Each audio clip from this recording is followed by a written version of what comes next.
Salut à tous et bienvenue sur le Moyen-Âge dans tes oreilles pour cet épisode spécial du mois d'août. Et vous savez ce que veut dire le mois d'août, ça veut dire format un petit peu particulier puisqu'aujourd'hui je retrouve Emma. Bonjour à tous. Emma que vous connaissez si vous avez écouté l'épisode du mois d'août de l'an dernier où on avait décortiqué les films sur Robin des Bois. Voilà, on avait fait un épisode d'été quoi. Voilà. Donc là c'est les retrouvailles un an après. Et on va traiter un autre sujet, mais un autre personnage médiéval ultra connu au cinéma, encore une fois, qui est... Le roi Arthur. Le roi Arthur, exactement. On va se faire un petit périple au travers de la filmographie du roi Arthur. Alors tout d'abord, peut-être première question pour toi Emma, et après je pourrais répondre aussi. Ouais. Est-ce que tu peux nous dire ce que ça représente pour toi le roi Arthur ? Et quelle est la première fois que t'es tombé sur le cycle arthurien dans ta vie ? C'était quoi la première œuvre qui t'a fait découvrir cette légende ? Clairement, la première œuvre, c'est Merlin l'Enchanteur, Okay. le dessin d'animation Disney. Je pense que c'est Ouais. ma première approche du roi Arthur. Donc tout de suite avec le côté Excalibur et l'épée qu'il faut sortir de la pierre, etc. Et ensuite, on est encore dans l'animation parce qu'il va y avoir Excalibur, l'épée magique, Ouais. qui ne suit pas vraiment Arthur. En fait, on en parlera peut-être Ok. plus tard. Mais Arthur est pas du tout central. Mais mine de rien, du coup, on est quand même dans la légende arthurienne. Ouais. Et après, en film, ça va être les films peut-être qu'on va aborder, mais finalement, le seul que j'ai vu vraiment au ciné à sa sortie, c'est celui de 2004, Ok. Le Roi Arthur. Donc on va dire que c'est plutôt, voilà, plus pop culture, animation que Ok. film. Les films, je les ai découverts vraiment plus à l'âge adulte. D'accord, donc Merlin l'Enchanteur, ok. Bon, Merlin effectivement, l'Enchanteur, c'est un bon début quand même. Ouais, c'est un super début. Enfin, moi j'adore. Il y a On en tout reparlera dedans, après. effectivement, on va en reparler. Moi, de mon côté, je pense que c'était les romans de Michael Morpurgo. Il y en a un qui s'appelle Le Roi Arthur, justement, ou La jeunesse du Roi Arthur, ou un truc comme ça. Mais à quel âge alors ? Je crois que genre c'était un truc à lire au collège, tu sais. Je crois que c'était la prof de français qui nous avait dit qu'il fallait qu'on lise ce livre-là. Peut-être qu'on fasse une fiche Ouais. de lecture dessus, je sais pas. Donc c'était quand même assez tard. Enfin, peut-être qu'il y avait des albums quand j'étais gamin, mais ça m'avait pas forcément marqué, quoi. Et Merlin l'Enchanteur, t'as pas grandi avec ? Non, en fait, je l'ai découvert pour la chronique. Enfin, je l'ai Ah redécouvert parce que je pense D'accord. que je l'avais vu une fois. Je me rappelais juste de Sucrière, vous êtes trop brutal. Ah oui, C'est d'accord. tout. Arrêtez Sucrier, vous êtes bien trop brutal. Oui, mais Tailleur est déjà assez fêlé. Ah oui, alors que moi, tu vois, je le connais par cœur. Il fait partie de mon enfance, quoi. Ouais. Vraiment, d'accord. Mais d'ailleurs, il y a plein de similarités avec d'autres Disney, j'ai trouvé ça assez intéressant de le revoir à l'âge adulte. Mais oui, du coup, moi, c'était un roman comme ça qui reprenait sur tout un cycle, un peu toute la légende du roi Arthur. Et je pense qu'après, du coup, on en parlera quand on abordera nos divergences, on va dire, sur la manière dont on envisage la filmographie. Je pense que peut-être la première fois qu'on le voit, ça en dit beaucoup sur ce qu'on va en penser plus tard, tu vois. Oui, probablement, oui. Tu vois, peut-être que moi c'était un truc plus sérieux, enfin c'était fait pour les gamins, mais vraiment pour raconter la légende. Alors que toi, Merlin, moi, c'est une approche pop culture. Ouais, quoi, c'est une vraiment. approche pop culture, effectivement. Totalement, donc ouais. Parce que moi, c'est vrai qu'en littérature, j'ai jamais rien lu concernant ça. Et même lors de mes périples en Bretagne ou quoi, parce que Ouais, c'est vrai que les t'as pas, Bretons, ils sont très... ouais, enfin, c'est franchement, clair. en brocéliande de roi Ça, on va Arthur, aussi en reparler. ils sont à fond, ils sont extrémistes, les Bretons. Voilà, donc... mais S'il y a des Bretons parmi nous, et je sais qu'il y désolé, en a, voilà, on désolé pour s'excuse vous. pour vous, mais c'est vrai que, voilà, je veux dire, tous les hôtels, les Airbnb s'appellent tous truc de la Fée Morgane. C'est Enfin, clair, voilà, des fois c'est un peu too much quand même. Voilà.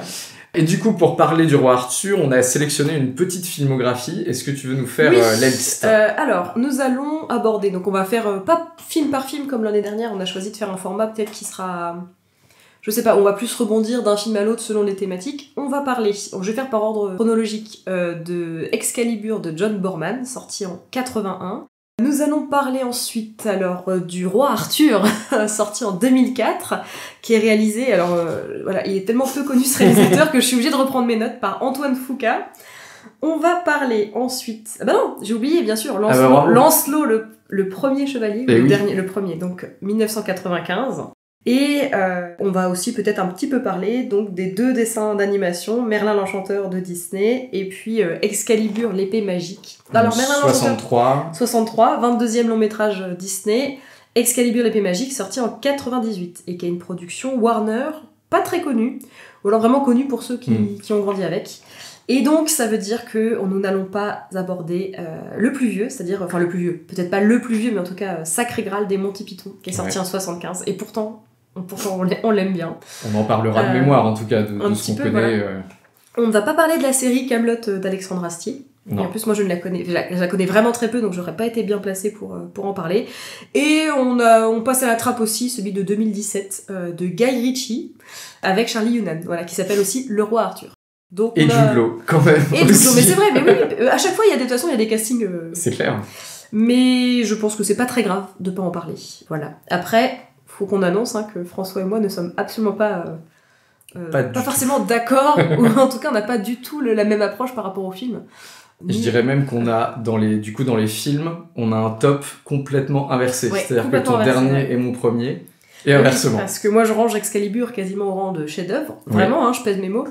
Alors que les deux autres, vraiment, au rang de nanar. Même si, du coup, avec un petit côté nostalgique, nanar appréciable, mais vraiment, même pas film passable, quoi. Alors que moi, c'est l'inverse. Mais ouais, c'est ça, t'as C'est-à-dire pas que aimé Excalibur. Le Roi Arthur, c'est un de mes films préférés. Alors que là Excalibur, j'ai dû faire des pauses toutes les 20 minutes et me forcer à aller au bout. Pour la D'accord, chronique, voyez un peu les auditeurs ce que c'est pendant les vacances que de devoir travailler là-dessus. Donc ça risque d'être intéressant, mais c'est vrai que... Moi, j'ai pris des notes là sur le Roi Arthur, en plus que je me suis tapé la semaine dernière pour être sûre d'en parler objectivement. Et bah oui, je suis désolée, si c'est ton film préféré, effectivement, je risque de casser un peu dessus. Mais on a quand même un point commun, c'est qu'on l'a vu au cinéma à sa sortie, tous les deux. Et ça m'a fait quand même... c'est quand même... en fait, il est qualitatif quand même dans... ça claque au cinéma. Les décors, les costumes, la musique... Voilà. Après, il est pas resté dans les annales, quoi. Et comme quoi. Mais en même temps, t'aimes pas non plus Kingdom of Heaven, que j'ai aussi vu au cinéma. Mais c'est ça, parce que l'an dernier, sur Robin des Bois, on n'était absolument pas d'accord non plus. C'est vrai, C'est-à-dire que le Robin des Bois de Ridley Scott, voilà... Par rapport au Robin des Bois de 91... On va pas refaire l'épisode. On va pas refaire l'épisode, mais voilà. Donc on a des divergences cinématographiques, mais ça devrait être intéressant quand même. J'espère. Bah ouais, carrément.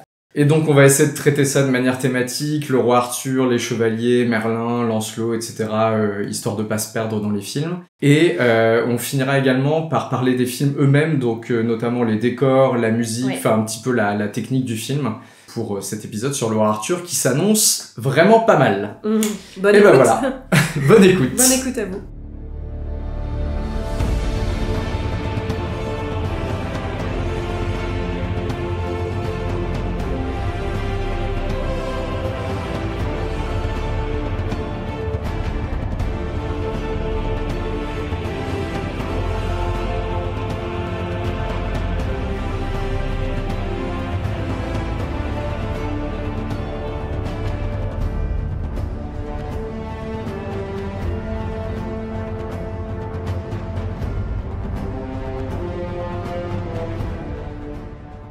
Alors, à tout seigneur, tout honneur, on va commencer évidemment par décortiquer la figure du roi Arthur elle-même.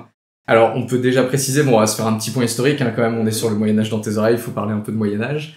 En fait, des fois on parle de cycle arthurien, de légende arthurienne, légende du roi Arthur. Plus généralement, on appelle ça la matière de Bretagne, donc toutes les productions littéraires autour du cycle du roi Arthur. Et il y a des productions où il n'y a même pas le roi Arthur dedans, d'autres où il est là, mais c'est pas le personnage principal. Enfin, c'est une légende qui a évolué avec en fait beaucoup de productions littéraires dès le début du Moyen-Âge. Et alors en gros, apparemment c'est au milieu du 9e siècle qu'on a genre l'apparition du personnage du roi Arthur. C'est un moine de Cornouailles ou du Pays de Galles, si je dis pas de bêtises, qui s'appelle Nennius, qui fait une espèce d'histoire de son pays, et pour la première fois il parle d'Arthur, qui aurait été un espèce de chef de guerre, qui aurait aidé les Celtes contre les Anglo-Saxons. Et après on n'en parle plus genre pendant 2 siècles.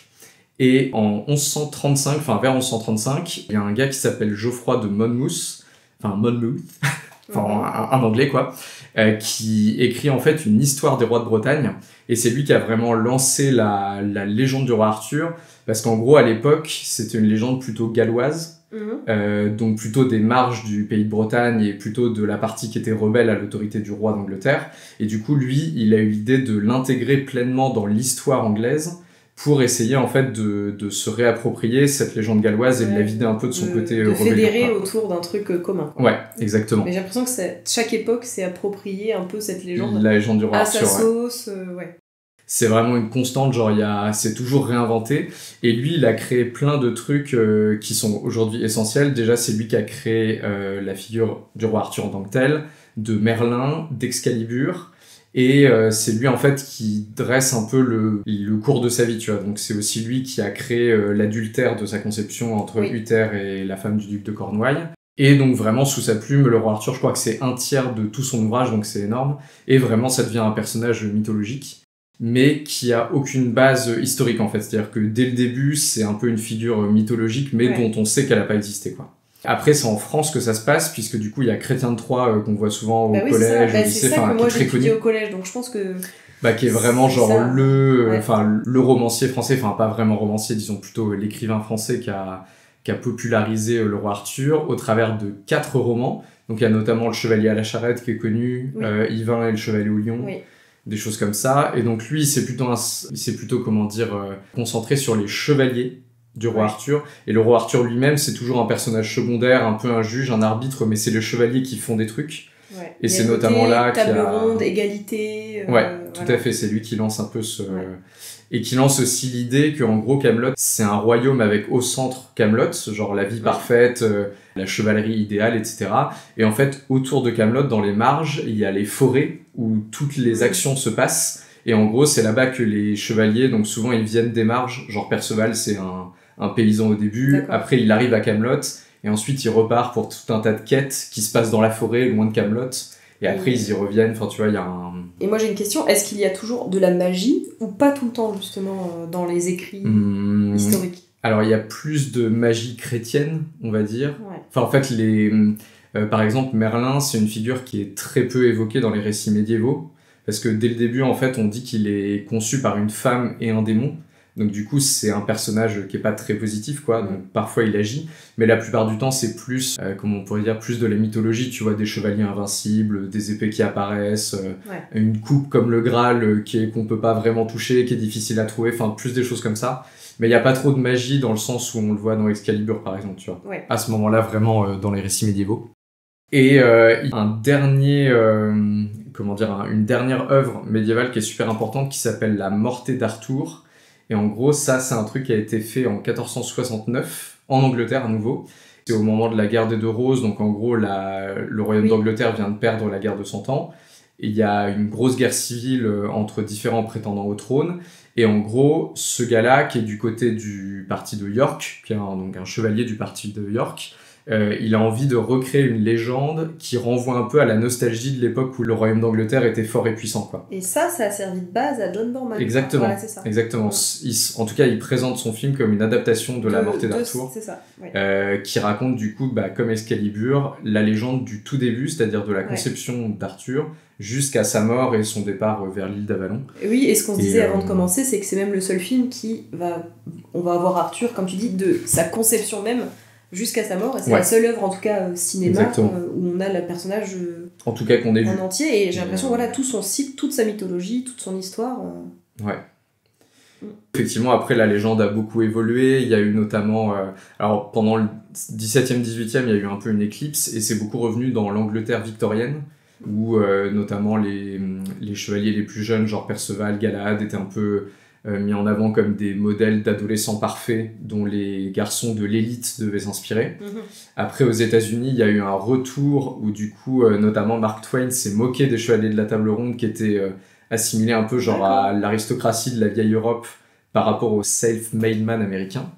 Et ensuite, bon, on pourra en reparler parce qu'on va pas faire tout un laïus non plus, mais il y a eu un retour encore au milieu du XXe siècle avec les personnages de Merlin et de Morgane, et beaucoup plus d'aspects notamment écologiques, de fin du monde, enfin de la naissance, enfin la renaissance de la légende d'une manière un peu différente, quoi. Et c'est ce qu'on voit d'ailleurs encore une fois dans Excalibur de John Borman. Ah oui. On va pouvoir en reparler puisque donc du coup cette première thématique c'est le roi Arthur, et donc là on a au moins 4 rois Arthur, du coup entre celui d'Excalibur, celui de Lancelot le premier chevalier, celui du roi Arthur de 2004 et celui de Merlin l'Enchanteur. C'est 4 rois Arthur extrêmement différents, genre pour rien avoir entre eux. C'est ça, mais complètement rien à voir. Mais en même temps, je pense que chaque film s'est approprié le truc un peu à sa sauce, donc en fait, comme tu dis, comme c'est un truc mythologique, c'est pas grave si on bidouille, on en fait un peu ce qu'on veut, quoi. Et ben on peut commencer par celui d'Excalibur justement, puisque c'est ton petit chouchou. Moi c'est mon chouchou, voilà, c'est celui que j'ai préféré, et donc l'acteur c'est Nigel Terry, et moi je trouve il était connu à l'époque ou pas Non, il a pas beaucoup de rôles marquants. À part celui-là, du coup. À part celui-là, et par contre, il fait vraiment bien le job, justement, il a pas... Comme c'est pas un acteur connu. Après, en 80, faut remettre dans le contexte, j'en sais rien, c'est un film que j'ai découvert cette année, mais je trouve que comme on le suit de l'acteur, en tout cas, de sa peut-être vingtaine, au moment où il sort l'épée du granit, jusqu'à la fin, je trouve qu'il est vachement bien vieilli. on voit bien sa vie qui évolue, les événements qui lui tombent dessus. C'est un peu pas de bol quand même. Et donc moi c'est vraiment mon préféré, je trouve qu'il ça fonctionne quoi, ses tristesses, ses déceptions, ses ambitions, ses envies de bien faire, parce que c'est un peu un drame, ça finit pas bien Excalibur, et vraiment du coup lui il est un peu au centre de ça. Ça commence pas très bien non plus d'ailleurs. Ça commence d'ailleurs pas bien non plus, non mais c'est vrai, c'est un film qui est plutôt sombre, qui est pas très optimiste, donc il y a pas le happy end, mais moi j'ai vraiment bien aimé le suivre. Donc on peut peut-être, vu que c'est le seul qui raconte toute l'histoire, on peut peut-être faire un rapide point dessus. Donc du coup son père c'est Uther Pendragon, un espèce de chef de guerre, enfin c'est pas forcément précisé, mais un chef de guerre assez brutal, très impulsif. Et qui du coup se sert des pouvoirs de Merlin pour prendre l'apparence du mari d'Ygraine. Et du coup s'introduire... qui est le duc de Cornouailles, du coup un de ses ennemis. Du coup le film s'ouvre quasiment avec la bataille, plus sur cette scène de viol, on peut même appeler ça comme ça. Et donc c'est la conception d'Arthur. Donc un bâtard. Que Merlin vient récupérer finalement à sa naissance. Bien. Ansel, Uther. Je vais te faire à la semblance du duc. Ygraine pensera que son époux est de retour. Mais cette falaise, cette mer... Mon désir sera ton soutien. Tu flotteras sur le souffle du dragon. Ah! Ah! Ah!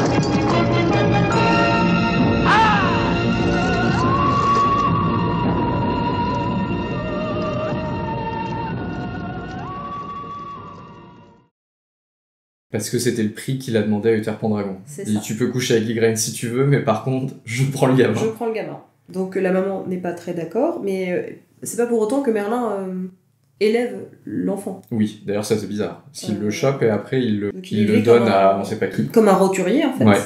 Et il ne le récupère que au moment où, un peu par hasard, il tombe sur Excalibur et hop, il arrive à sortir contre toute attente l'épée de... Qui est la même histoire que dans Merlin Enchanteur Oui, d'ailleurs. vraiment. Il a perdu l'épée de Kay, son frère. Oui, en gros. c'est ça. Oui, c'est vrai.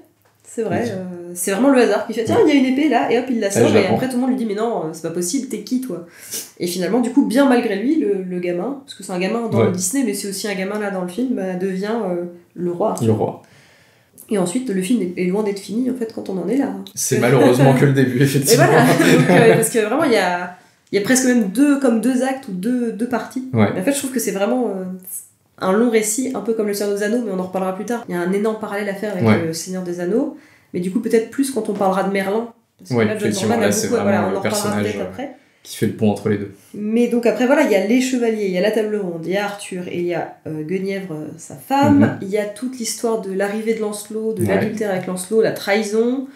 Et puis après, il y a aussi toute son histoire avec sa sœur, sa demi-sœur. Sa demi-sœur, Morgane. Morgane, qui lui fait quand même un enfant. C'est la tradition plus familiale. Tard, voilà, c'est un peu inceste dans tous les sens.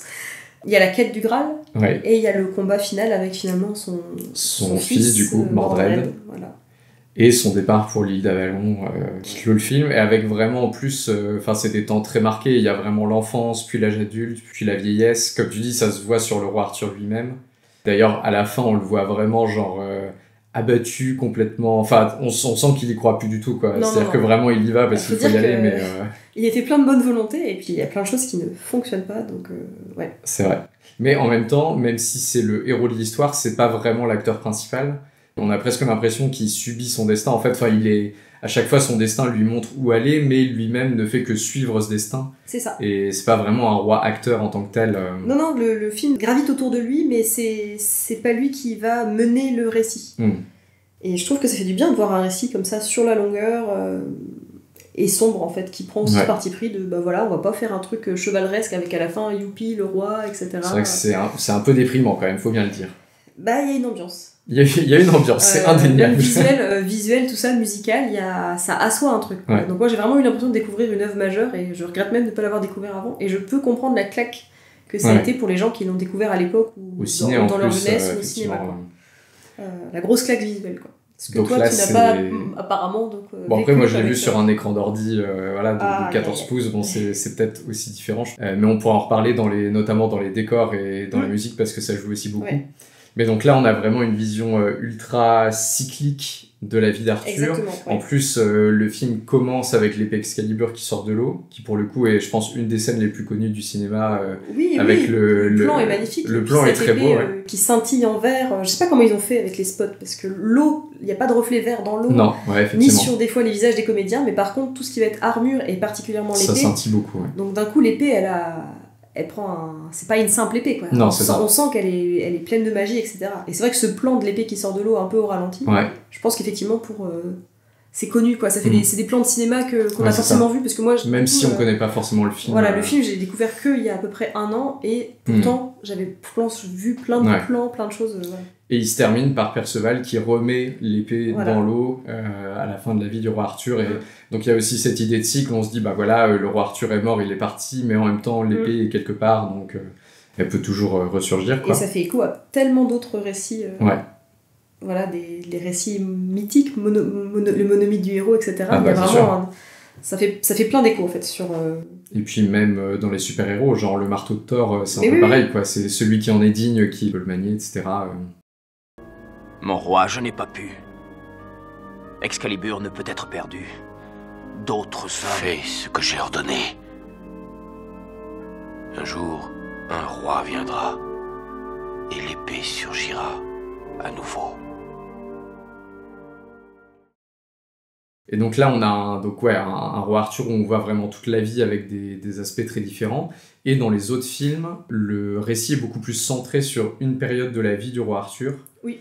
Par exemple, dans Lancelot, le premier chevalier, donc 1995. Voilà. C'est Sean Connery, C'est Sean Connery, donc quand même stylé, qui incarne merveilleusement bien le roi Arthur, d'ailleurs. C'est parfait, en fait, il fait le roi Richard dans Robin des Bois, on en a parlé l'an dernier, il fait une apparition sur la fin en roi Richard, et je trouve qu'en roi Arthur, bah en fait, il est encore c'est crédible.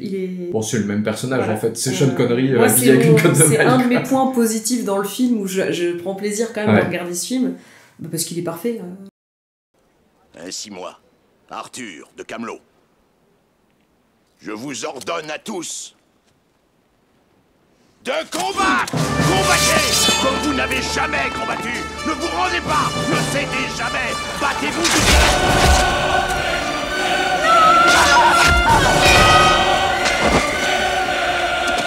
Camelot est vivant! Brûlez tous! Brûlez-les tous!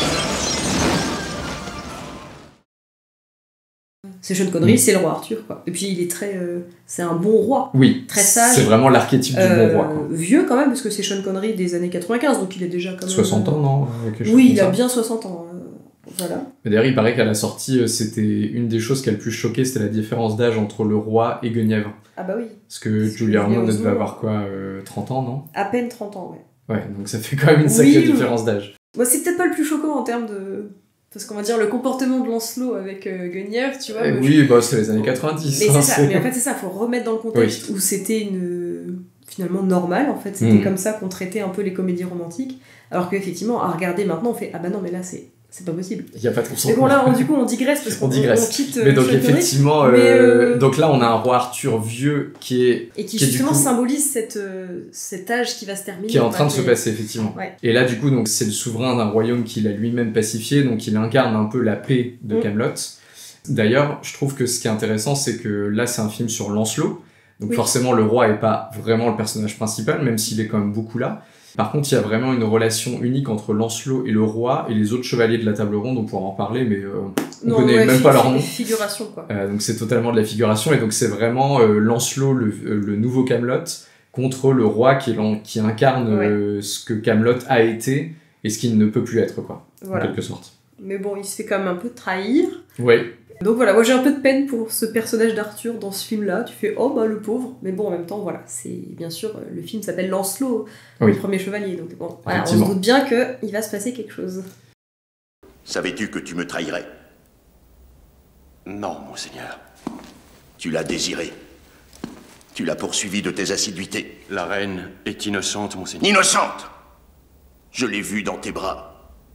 J'avais confiance en toi, je t'aimais, et tu as abusé de ma confiance. Ce n'était pas mon intention, monseigneur. Je n'ai plus rien! Plus rien! Monseigneur. Non! Non, franchement, c'est un roi Arthur qui est assez... qui est vraiment bien campé, qui incarne bien, en plus, je trouve, son idée Alors bon, c'est très, c'est un royaume presque démocratique hein, quand on l'écoute, mais bon, c'est quand même lui le roi. Hein, mais notamment, il y avait un truc assez rigolo, c'est qu'il y a certaines parties de dialogue qui s'inspirent de la Déclaration d'indépendance des États-Unis. Ah oui. Notamment quand il dit soit nous sommes tous unis sous le regard de Dieu, soit nous ne sommes que des tribus barbares. D'accord. Ou quand il dit, je sais plus quel est le terme exact, il dit soit nous pensons que ce qui est bon et juste l'est également pour tout le monde, ou alors il ne l'est pour personne. Est-ce que la loi de Camelot a l'ambition de régir le monde? Il est des lois qui asservissent les hommes, et d'autres qui les affranchissent. Soit tout ce que nous tenons pour vérité, justice et droiture est aussi vérité, justice et droiture pour toute l'humanité, sous le regard de Dieu. Soit nous ne sommes nous aussi qu'une tribu vouée au crime. Toutes tes belles paroles risquent de nuire à la paix et nous entraîner dans la guerre. La paix ne se rencontre parfois que de l'autre côté d'un champ de bataille. Il y a des accents très démocratie américaine. Bah, c'est vrai que c'est très universel. Même là, le film, c'est un film d'époque, mais je pense que au niveau costume, armes, enfin c'est toi l'historien, mais on n'est pas du tout sur un respect d'une époque ou quoi. Non. Voilà, ça pourrait être n'importe où. Ça pourrait être n'importe où et un peu n'importe quand dans le Moyen-Âge. Alors par contre, je l'ai regardé ce film, il y a vraiment aussi le côté hyper manichéen. Les gentils sont gentils dans leurs costumes, leurs armures, et les méchants, ils sont sales, c'est les barbares. Les armures, elles sont noires, elles sont cloutées. Les armes, c'est des grosses armes de méchants, et il n'y a pas de demi, il n'y a pas trop de nuances. Peut-être à part Lancelot, qui justement, j'ai noté ça, mais apparemment, je l'ai aussi lu, hein, ça ne vient pas que de moi, mais il est gris au début du film, il n'a pas d'armure marquée. Et lui, il vient faire son petit chemin dans le film pour se positionner. Donc il est un peu antipathique, il prend pas de camp en fait. Lui, c'est un peu le mercenaire qui arrive, un peu comme le cow-boy, en disant non, mais moi, en gros. Au début, c'est clairement lui qui vient. C'est que pour sa pomme, quoi. Et par contre, voilà, il y a les méchants et les gentils. Mais bon, pourquoi pas. Après, pareil, c'est un film qui est très.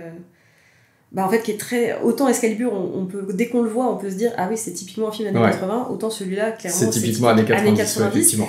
Et on est encore sur le film d'époque un peu romanesque, rom-com, pas très sérieux, on va dire. Et après, il y a des trucs plus sombres. Pourtant, c'est la même année, mais il y a Braveheart de Mel Gibson qui, là, d'un coup, instaure un truc bien très sérieux. C'est beaucoup plus violent en plus. Plus violent, plus sérieux, plus sombre aussi. Ouais, c'est vrai. Donc voilà. Et à l'inverse, pareil, donc le roi Arthur, incarné par Clive Owen en 2004. Là, c'est très différent, effectivement. Et on est aussi dans cette vibe. Très années 2000, Gladiator. Mais voilà, parce qu'en fait, c'est ça ressemble à Gladiator, et je me suis dit, mais c'est pas pour rien. C'est quand même Hans Zimmer qui fait la musique aussi. Ça se retrouve aussi, effectivement. On retrouve des trucs. C'est le même scénariste aussi. Et c'est le même scénariste, voilà, donc en fait, c'est pas pour rien. Mais là, c'est un roi Arthur qui est quand même assez différent. Plus sérieux, plus. Oui, c'est plus. Ouais, mais sérieux premier degré, donc c'est ça qui fait que moi j'aime pas trop ce film, c'est que. Bon, on pourra en reparler dans ça dans manque le décor. Un peu d'humour, ça manque. Voilà, c'est hyper sérieux. Il y a quelques petits traits d'humour quand même. C'est moins drôle qu'Excalibur, mais Excalibur c'est drôle à ses dépens, c'est ça le problème. Ça manque un peu de légèreté et ça se prend très au sérieux. Effectivement, là il y a un message qui est. Bon, déjà, c'est très centré sur la liberté. Oui, c'est politique. Ce qui est quand même moins le cas dans John Boorman, il n'y a pas vraiment de message politique. Il y a c'est une mythologie, c'est comme un. Il y a le message de Merlin sur l'impermanence, sur les choses qui changent, le destin, etc. C'est shakespearien. Alors que là, le roi Arthur de 2004, il y a un côté très militaire, très.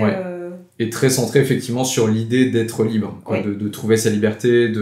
Il y a beaucoup de questions d'identité nationale aussi, ça on pourra en parler également. Du coup, Clive Owen incarne Arthurius. Qui est un chef de guerre romain en fait. Mais dont la mère est bretonne. Et il a sous sa garde, les chevaliers avec lui, c'est des chevaliers anglais mais qui ont été extraits Sarmat, donc qui sont en gros de la mer Noire, aujourd'hui, du nord de la mer Noire. Voilà.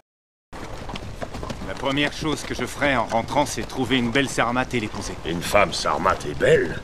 Si ça existait, on ne serait jamais parti. Bon, ils ont pas du tout l'air de Sarmat, pour le coup. Ils ont pas du tout la tête de l'emploi. Mais du coup, lui, le roi Arthur, il incarne donc l'espèce de mélange entre les deux peuples, entre Rome et la Bretagne. Bon, déjà, il est quand même relativement jeune. Enfin, il est début d'âge mur, on va dire. Donc il incarne à la fois un grand chef de guerre et en même temps l'espoir d'une nation. Il a de l'expérience, mais voilà, il a encore sa vie devant lui, on va dire. Et il y a un peu sa désillusion. Donc en fait, l'Empire romain que je sers depuis le début, est-ce que c'est vraiment eux que j'ai envie de servir? Et du coup, hop, il se range. Voilà, après Clive Owen, c'est pas le Arthur qui m'a le plus marqué. Pourtant, j'aime bien cet acteur, mais là, comme on s'était dit ça en message, il a une expression faciale, clairement. L'expression du guerrier voilà, apaisé. donc, je suis un peu pas content, je suis un peu inquiet. Oui, ils froncent quand même les sourcils des fois. Voilà, et même ces éclats de tristesse, j'y crois pas beaucoup, quoi. Non, c'est vrai que c'est pas ce qui marche le mieux, mais on s'était quand même dit que son plus gros point fort, c'était qu'il avait les yeux verts, et que ça marchait super bien avec la photographie où il y a beaucoup de verre, oui, justement. ça... Donc il y a des jeux de lumière. Mais voilà, je suis assez sceptique sur lui au casting, enfin... Ouais. Je sais pas si quelqu'un d'autre... Enfin, c'est peut-être le film qui a ce ton-là, et qui globalement fait que moi je trouve que ça fait plouf. C'est pas forcément le problème de Clive Owen, en fait. Bah, entre les trois, quand même, à la fois le roi Arthur de Lancelot et celui du roi Arthur de 2004, c'est quand même des personnages très rêveurs, quoi. C'est-à-dire avec une idée très haute de ce que devrait être leur vie, la vie du peuple autour d'eux, etc. Ce qui est peut-être moins le cas dans Excalibur, où en fait, il parle jamais de son peuple. Pelagius, un homme plus proche de moi qu'aucun autre, enseigne que tous les hommes sont libres, égaux, et que chacun a le droit de choisir sa propre destinée. Il l'enseigne? Comment? Ils ont tué Pelagius, voilà 1 an déjà. Germanus et les autres étaient exaspérés par ces théories. Ils l'ont fait excommunier et assassiner. La Rome idéale a cessé d'exister, excepté dans vos rêves.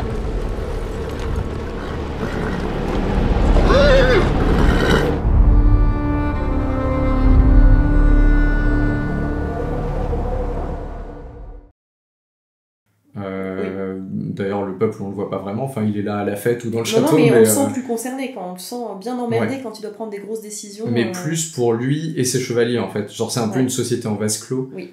Alors que les 2 autres Arthur ont plus pour vocation de proposer quelque chose pour au moins le peuple qui est autour d'eux, quoi. Au moins l'île de Bretagne.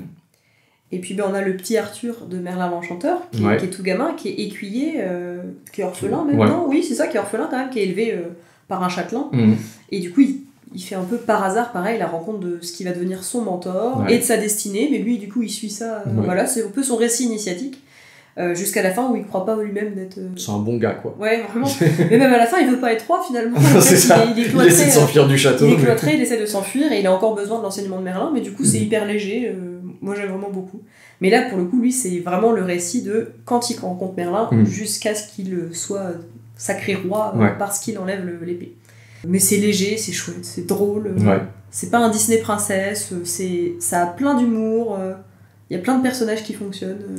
C'est vrai que ça fait du bien de voir un truc un peu plus léger aussi. Mais il est quand même central, par contre. Le Disney s'appelle Merlin l'Enchanteur, mais c'est quand même Arthur qui est au centre.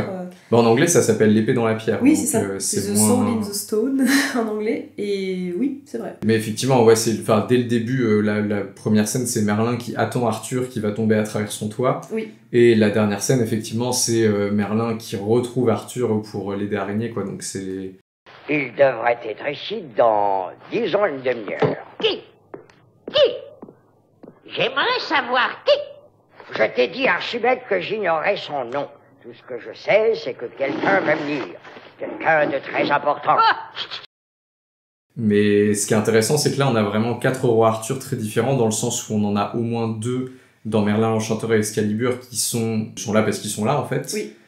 Typiquement, par exemple, moi, ce que j'avais trouvé marrant, c'est que dans Excalibur, il s'appelle Arthur, mais on sait pas pourquoi, qui lui a donné ce nom-là. Oui. Et on sait pas non plus pourquoi il est spécial. C'est juste qu'il se trouve qu'il est spécial, parce que c'est le fruit d'un amour incestueux, etc. Mais il n'y a pas cet aspect comme dans Lancelot et dans le roi Arthur, où c'est un personnage qui progresse pour devenir digne de faire ce qu'il fait. Alors que dans les 2 autres, c'est plutôt effectivement le jouet d'un destin qui prend de bonne grâce, quoi. Oui, et puis du coup, puisqu'on a décidé qu'on en parlerait, dans Excalibur, l'épée magique, donc bien le dessin d'animation de 98, Arthur, il est figurant, quoi. C'est vraiment au début du film, pendant la chanson d'introduction, où on voit qu'il y a une petite base à Camelot avec les chevaliers, mais du coup, le récit part totalement ailleurs, avec un autre méchant et une héroïne.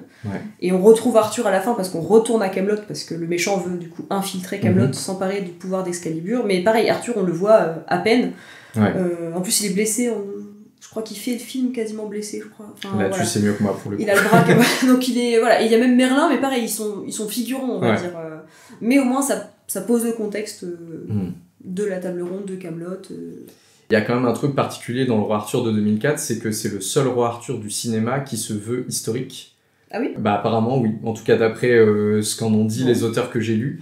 C'est-à-dire qu'il y a, par exemple, que ce soit au début de Merlin ou au début d'Excalibur, on dit voilà, c'est les Dark Ages, les âges sombres, on sait pas trop ce qui s'y passe, etc. Mais ça pourrait se passer n'importe quoi en fait, c'est plus allégorique. Ah oui, alors que là vraiment c'est daté en fait. Ouais, ils disent au début 5e siècle, Bretagne, les archéologues s'accordent à dire que machin.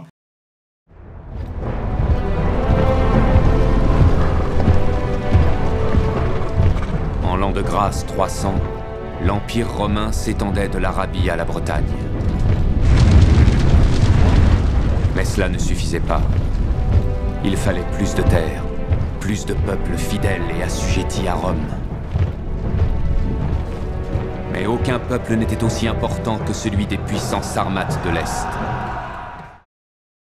Mais alors ça, c'est assez rigolo parce que c'est un... En gros, c'est ce qu'on disait au début, pendant tout le Moyen-Âge, ça a été complètement oblitéré, cette question-là. En fait, personne considérait que le roi Arthur, c'était vraiment un personnage historique, c'était un personnage métaphorique. Et à partir du XXe siècle, il y a à nouveau, une légende du roi Arthur un peu historique qui commence à se concrétiser. Et notamment parce que tu parlais de la Bretagne en intro. Oui, en fait, le la Pays Bretagne de Galles, de France. Hein. La Bretagne de France, ouais. Mais en fait, le Pays de Galles et la Cornouaille, ils se sont lancés à fond dans le tourisme arthurien à la fin du 19e siècle parce qu'il y avait une grosse crise industrielle, donc ils étaient un peu à la recherche de moyens de rebondir. Et du coup, il y a eu tout un tas de trucs, genre le château de Tintagel, des choses comme ça qui se sont développées à ce moment-là avec des auberges du roi Arthur, les affiches vintage des chemins de fer britanniques. Mais ils font ça en Bretagne, ils font ça Mais ça, c'était un siècle plus tard en Bretagne, en fait. Ils s'y sont mis, on pourra en reparler sur Merlin si tu veux, parce que c'est vraiment avec ça que ça s'est cristallisé, quoi. Et en fait, du coup, comme le tourisme s'est centré autour de la question du roi Arthur, il y a eu de plus en plus de travaux pour chercher si le roi Arthur était une figure historique ou pas, quoi. D'accord. Parce que du coup, là, dans ces châteaux-là, ils ont un peu dit, voilà, c'est le roi Arthur, c'est ici, c'est une légende galloise, ça s'est passé là, quoi. Mais il y avait pas vraiment de fondement historique. Et c'est notamment dans les années 60 où il y a eu pas mal de campagnes de fouilles autour de ces châteaux-là et qui étaient médiatisées sous la forme de un site arthurien fouillé, des vestiges découverts, etc. Et en 94, il y a un livre qui s'appelait, j'ai noté ça, je sais plus où c'était, qui a beaucoup inspiré justement le roi Arthur d'Antoine Foucault, justement. D'accord.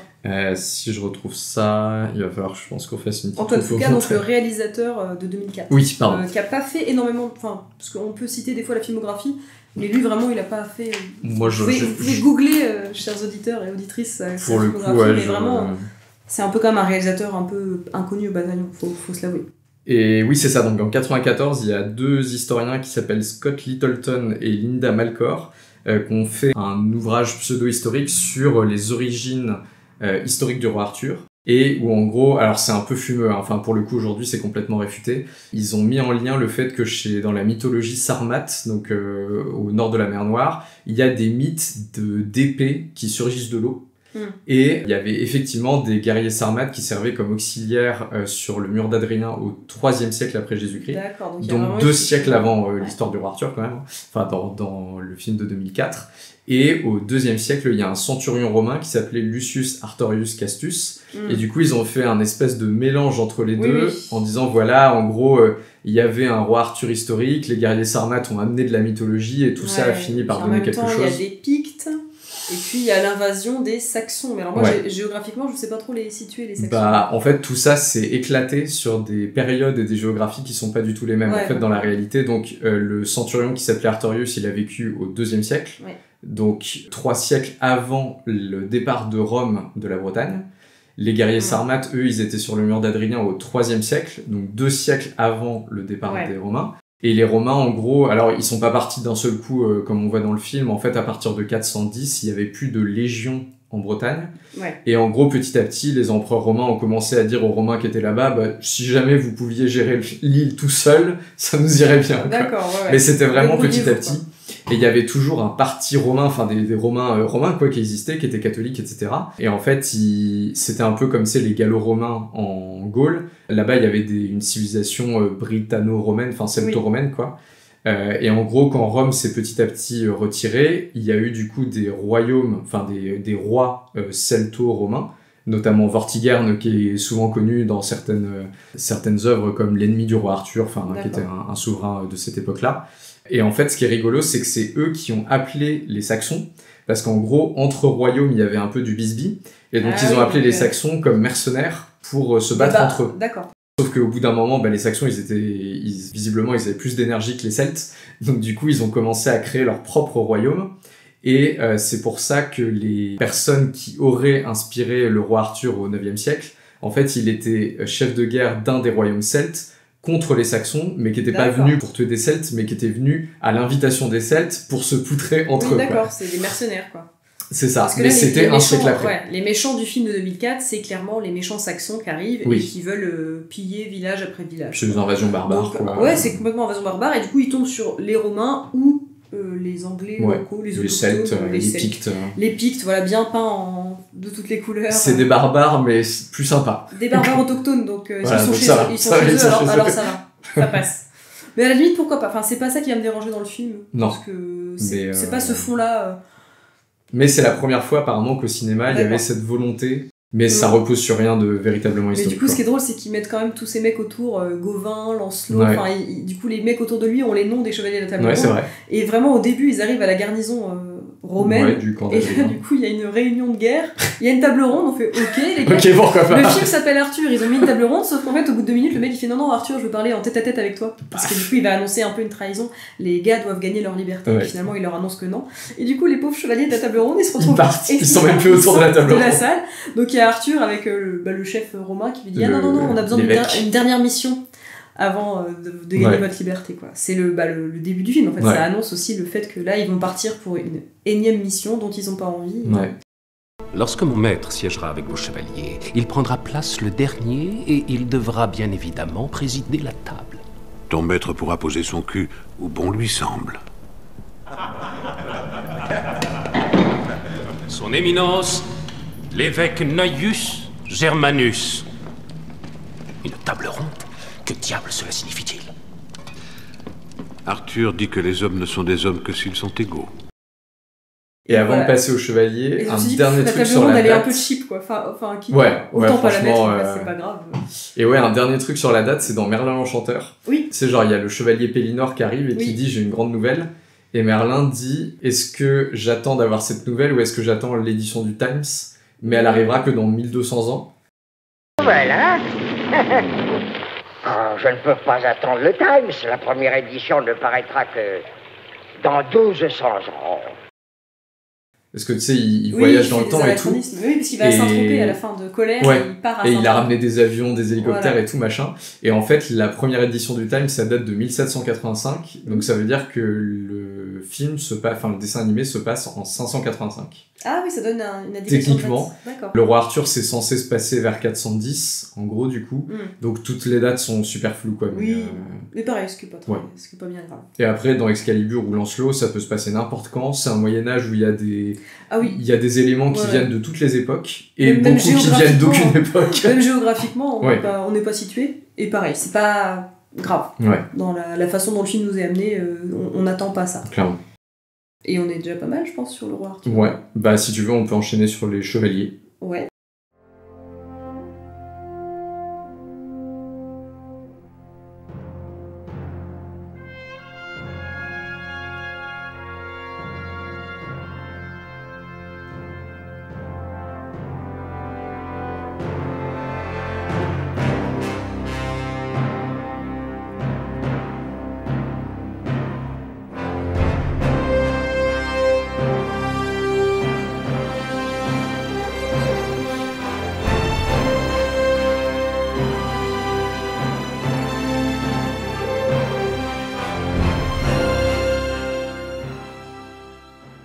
Alors donc après le roi Arthur, évidemment, d'autres personnages secondaires qu'on voit souvent dans la filmographie arthurienne, évidemment, c'est les chevaliers, de la table ronde, avec leurs noms récurrents. Enfin moi je les connais pas tous parce que je suis pas expert. Bon, ceux qu'on voit tout le temps, c'est Lancelot, Gauvin, Perceval.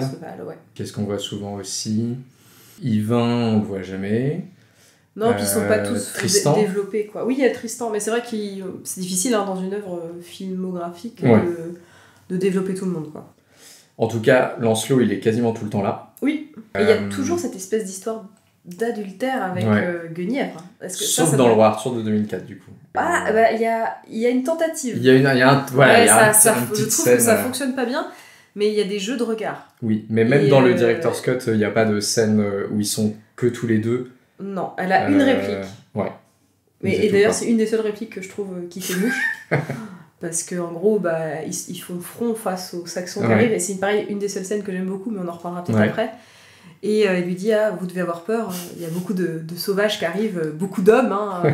Et elle lui dit, mais t'inquiète pas, je ferai en sorte qu'ils ne vous violent pas. Et bim, elle retourne la situation, donc ça c'est pas mal. C'est vrai. Vous semblez effrayé. Il y a beaucoup d'hommes en face, des hommes prêts à tout. N'ayez crainte, je ne laisserai pas vous violer. Mais effectivement, il y a quand même dans le 2004, il y a des regards, il y a quelque chose, mais tout de suite il s'efface au profit d'Arthur. Alors que forcément dans le film Lancelot, le premier chevalier, bah là, c'est central dans l'histoire. C'est presque une comédie romantique d'ailleurs au final, une comédie romantique en costume en fait. Ouais, avec un petit côté cucu, mais bon pourquoi pas. Ouais. Et donc là vraiment il y a tromperie avec Arthur, auquel elle est mariée ou promise, ils sont pas encore mariés. Si, ils se marient je crois, juste après que Lancelot accepte de devenir chevalier. Ouais. Il y a un espèce de passage de l'un à l'autre. Voilà, donc elle est terriblement tiraillée entre les deux, sa loyauté pour Arthur, mais en même temps le gros crush pour Richard Gere. Ça, en même temps, alors c'est deux BG quand même, faut le dire. Ouais, tu vois. alors moi je suis team Sean Connery. Oui, ils ont pas le même âge, mais non, ils ont pas le même âge. Et c'est vrai que là, Richard Gere, bah, du coup, il est dans ses belles années, on va dire. Mais c'est vrai que leur scène de rencontre là, dans la clairière où il la sauve, c'est qu'il y a clairement une agression sexuelle, quoi. Il l'embrasse, tu fais, mais pourquoi? Alors forcément, c'est sans doute pas choquant, mais j'ai pas grandi avec ce film, donc je pense que j'ai pas le petit côté nostalgique. Et quand je l'ai vu passer sur Netflix il y a quelques... Je fais, oh bah ça va être un film pour moi, ça je vais le regarder. Et j'ai un peu déchanté, j'ai fait, quoi? Mais qu'est-ce que c'est que ce comportement? Donc après, il m'a été antipathique tout le film. Ouais. Mais, bon voilà, bon, après, donc, il l'embrasse une fois. Ouais. Et du coup, il se cherche un peu.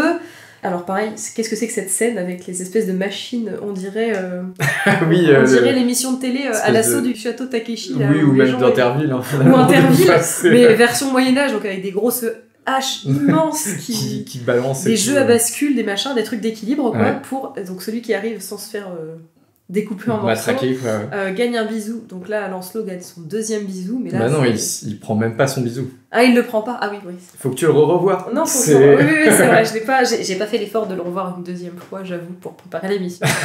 Bah après, c'est la scène qui encapsule un peu genre le Lancelot qui montre dans le film, c'est-à-dire en gros... un gars un peu en genre de cow-boy solitaire, intrépide, qui a peur de rien, mais qui en même temps a pas de famille ni d'intérêt particulier dans la vie, et qui trouve avec Guenièvre un intérêt qui dépasse sa seule personne et qui l'amène du coup à se passionner pour Camelot, le roi Arthur, etc. Je n'ose toucher une si belle dame. Je n'ai qu'un seul cœur à perdre.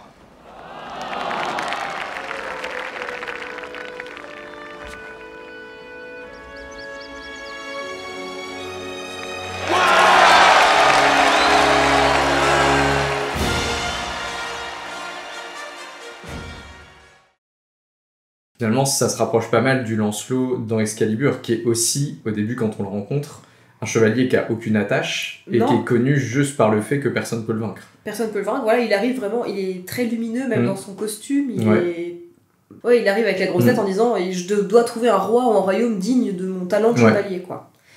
Et pareil, en fait, il y a immédiatement le truc inarrêtable avec Guenièvre, quoi. Donc ça mène à... C'est vrai. Mais vraiment, on sent que les deux luttent et c'est malgré eux que du coup ils se retrouvent ensemble. Et donc ça fait une énorme trahison parce qu'ils ont chacun leur loyauté en tant que femme ou en tant que chevalier envers Arthur. Et donc ils sont d'accord sur le fait que c'est une trahison. C'est-à-dire que tout le monde est embêté dans l'histoire. En fait. Personne ne prend de plaisir, mais voilà, c'est malgré eux.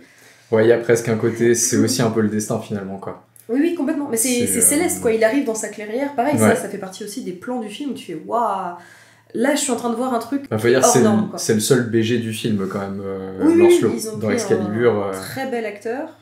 Qui est jeune, bien gaulé et tout. Et d'ailleurs, en vrai, ça, c'est un truc assez marrant, c'est que à chaque fois, tu sais, la table ronde, il y a un côté un peu démocratique, égalitaire. Genre, il le dit même dans le roi Arthur, genre, c'est une table ronde pour que personne soit au-dessus des autres. Je crois qu'il le dit à la fois dans Lancelot et dans le roi Arthur. Mais pourtant, Lancelot, c'est toujours le premier chevalier. Donc, genre, ils sont tous égaux, mais il y en a quand même un qui est plus égaux que les autres, tu vois. I am Lancelot of the Lake, from across the sea. And I have yet to find a king worthy of my sword. That is a wild boast. You lack a knight's humility. Not a boast, sir, but a curse. Et c'est clairement le chouchou du roi Arthur à chaque fois, Lancelot, quoi. Enfin, c'est... Et donc c'est assez tragique parce qu'après il y a le combat entre Arthur et Lancelot et donc Arthur se retrouve à le tuer en fait et je trouve que c'est vachement tragique aussi ce moment-là. Voilà, la scène est très belle et voilà, donc ça se finit pas bien cette histoire avec Lancelot et on sent qu'Arthur dans sa vie c'est un des trucs marquants, ça impacte vachement ça marque le passage à la dernière partie où vraiment c'est plus le printemps, c'est à nouveau l'automne et l'hiver. Oui, c'est ça redevient sombre, brumeux. Alors là d'ailleurs il y a un truc assez marrant, c'est qu'en gros il y a dans le cycle arthurien il y a un personnage qui s'appelle le roi pêcheur qui, alors je crois que c'est une légende avec Perceval, c'est qu'en gros donc c'est un roi qui n'est pas Camelot, enfin c'est un autre royaume et en gros Perceval durant la quête du Graal il tombe sur ce roi qui a une maladie étrange, enfin je sais plus, je crois qu'il est blessé mais genre de quelque chose d'inguérissable et en gros il ne peut être guéri que si un chevalier digne trouve le Graal.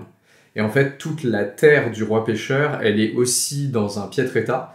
Et en fait, elle retrouve la jeunesse quand le Graal est retrouvé et que le roi pêcheur guérit. D'accord. Et en fait, après, ça s'est fondu avec le mythe du roi Arthur. Et par exemple, dans Excalibur, c'est exactement ça. Genre, quand le roi Arthur va bien, le royaume va super bien.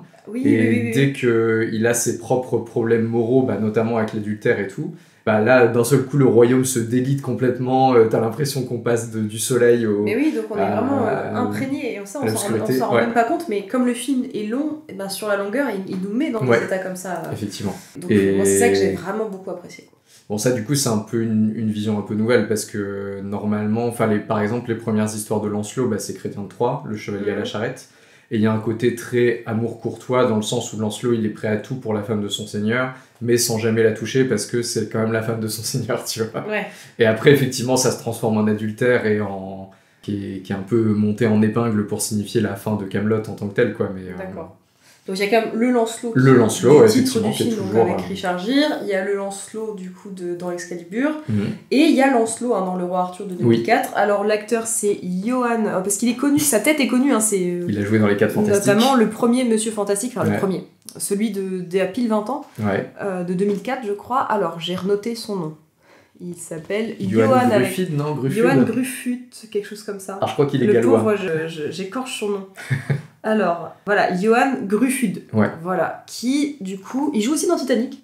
Oui, c'est vrai. Voilà, il a un petit rôle dans Titanic. Donc c'est vraiment, je pense, une tête bien connue parce que finalement, il a fait pas mal. Mais pareil, je trouve que dans un film d'époque, là, ça le fait pas en Chevalier Lancelot. C'est vrai qu'il ressemble plus à un bad boy des années 90, quoi. Voilà, donc avec son armure, son cheval, tout ça, j'y crois pas trop.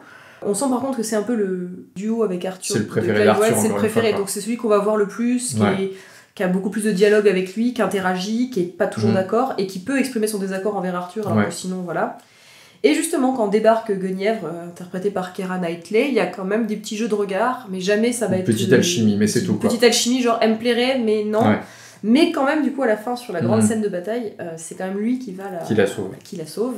Et qui en meurt. Donc, spoiler alert. Ce qui permet autour de son corps de vraiment acter la réunion physique entre... parce qu'il n'y a plus du tout, du coup, là, elle a plus le choix, il va y avoir que Arthur, alors qu'on sent que même elle aussi, il y a des petits jeux de regard. Mais c'est plus suggéré. C'est suggéré, donc il faut vraiment avoir le background, mais je pense que quelqu'un qui du coup découvre le roi Arthur avec ça se dit pas, tiens, il y a... Et c'est dommage, parce qu'en fait, ils auraient pu jouer avec ça. Après, ça aurait fait beaucoup, je pense. Ça aurait fait beaucoup dans le film, mais ça aurait quand même amené de la tension, et dans ce film de 2004... ça manque de tension. Oui, il n'y a pas de tension. Il n'y a pas de tension amoureuse, il n'y a pas de tension machin, c'est que des chefs de guerre qui sont pas d'accord ou des invasions, mais c'est très... c'est assez linéaire. C'est bas du front, c'est linéaire, ça manque du coup... mais c'est vrai, vraiment, ça manque d'humour, c'est trop premier degré, quoi. Pourtant, il y a quand même un truc en particulier, c'est que là, tous les chevaliers, ils ont une identité, pour le coup. Oui, par contre, ils ont tous une manière de combattre, ils ont tous un uniforme. Matt Mikkelsen, oui, parce qu'il y a quand même Matt Mikkelsen au casting, et Stellan Skarsgård aussi, qui joue le méchant saxon, qui apporte un truc intéressant au méchant, parce que sinon, il y a vraiment des bonnes têtes, mais je trouve qu'ils apportent pas grand-chose. Mais effectivement, ils ont tous leur petite identité, leur façon de se battre, leurs armes. Du coup, t'as pas regardé les bonus? Je sais pas si tu l'avais en DVD. Parce qu'en fait, dans les bonus, il y a 2 trucs, moi, qui m'ont frappé. On en reparlera dans le décor, mais c'est que tout a été tourné en été. Même les scènes d'hiver. Ça, c'est quand même ouf. Je vais en parler. Et surtout, je crois que c'est une interview de Hans Zimmer qui dit qu'en gros, avec le directeur, avec le réalisateur et les costumiers, ils ont voulu faire des Chevaliers du Roi Arthur une espèce de bande de motards. Et c'est vrai que ça fait un peu ça. Donc déjà, ils sont 7, comme les 7 samouraïs. D'ailleurs, apparemment, ça s'en inspire beaucoup. Que Dieu nous vienne en aide. Mais qui sont-ils? Des démons bleus qui mangent les chrétiens vivants. Tu n'es pas chrétien, toi. Et il y a ce côté, donc ils ont tous quand même une individualité. Alors ils sont tous bourrus, mais dans une échelle différente. Tu vois, c'est-à-dire que Lancelot, c'est peut-être le plus libre penseur, on va dire. Oui, t'as Bors qui est un peu la brute. Ils méritent d'être développés et d'avoir tout un caractère quand même, mais tu sinon, vois. Quand je prends le film sur sa longueur, j'aime bien quand un film alors m'en met plein les yeux, et là à la limite pourquoi pas, c'est le cas, faut quand même être objectif. Ouais.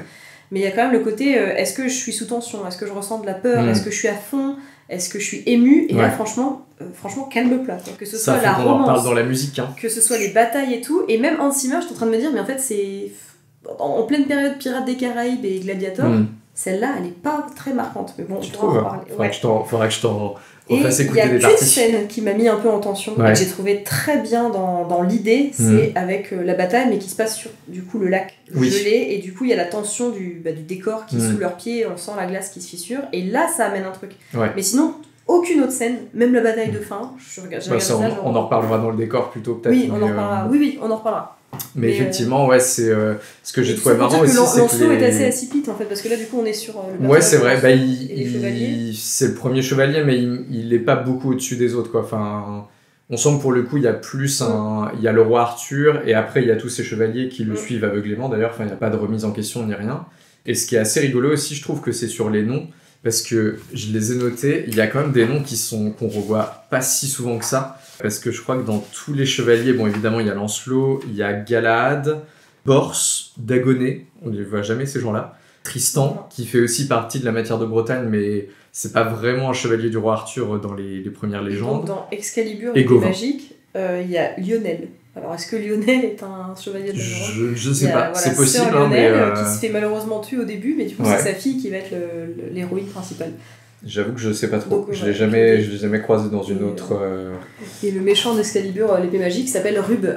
Et pareil, Rubber est un chevalier qui va retourner sa veste, mais un chevalier de Légende. Bon, après, ce qui est assez bien, c'est que la légende du roi Arthur, il y en a tellement de variantes différentes qu'il y a plein de noms. Par exemple, Méléagant, c'est aussi un chevalier de la table ronde. Il me semble que c'est dans Chrétien de Troyes, dans les romans de Chrétien de Troyes.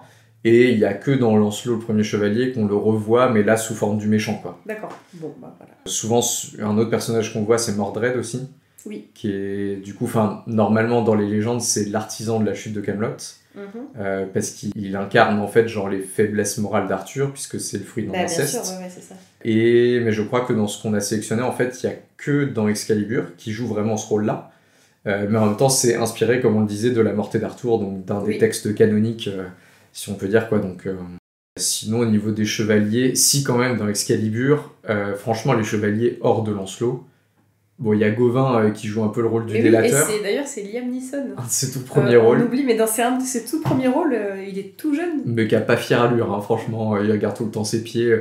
Et cette scène là où il lui file, tu sais, donc la scène du banquet, où il lui dit tiens, bois à la santé de Lancelot, qui comme par hasard n'est pas là. Et cette scène, elle est interminable. Il se passe le gobelet de main en main, ça dure au moins 30 secondes. Avant qu'il fasse semblant de le porter à ses lèvres, mais on sait tous qu'il va pas boire dedans. Et après, il fait non, je refuse, c'est une raide adultère, machin, tout ça. You dare accuse the Queen, Gawain? I do! I protest my innocence! Were I not king, I would make you pay with your life for what you've said! Si, il y a Perceval quand même aussi, qui joue un rôle important. Voilà, mais plus en deuxième partie. Mais plus dans la deuxième partie, ouais. Qui est traditionnellement un des deux chevaliers qui trouvent le Graal, Perceval et Galahad. Mais effectivement, ouais, c'est... Là, pour le coup, dans ce qu'on a vu, c'est plutôt le roi Arthur quand même qui est au centre du jeu, ou Lancelot dans Lancelot le premier chevalier. Dans les chevaliers. Voilà, je pense qu'on a fait le tour de ce qu'on avait envie de dire sur les chevaliers. Mais il y a un autre personnage qu'on rencontre souvent, qui est quand même Merlin.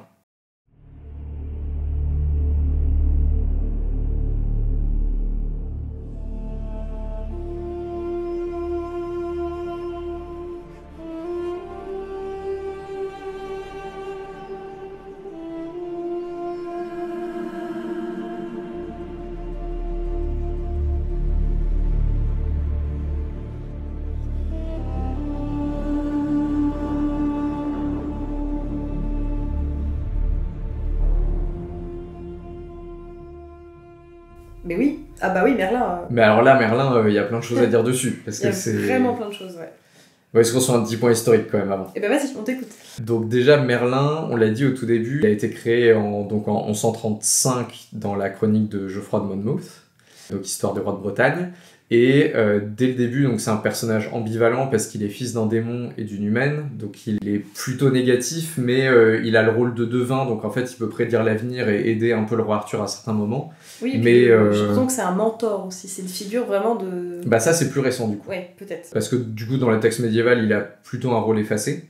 Et en fait, apparemment d'après ce que j'ai lu, c'est avec l'immense succès du Seigneur des Anneaux, notamment dans les facs américaines, et auprès de la contre-culture hippie, que du coup le rôle de Gandalf est devenu un peu un personnage métaphorique nouveau, et donc le mythe de Merlin a été ressorti de terre en fait, tu vois, voilà. Bah oui, donc là ça fait vraiment le lien intéressant qu'il y a avec John Borman. Exactement.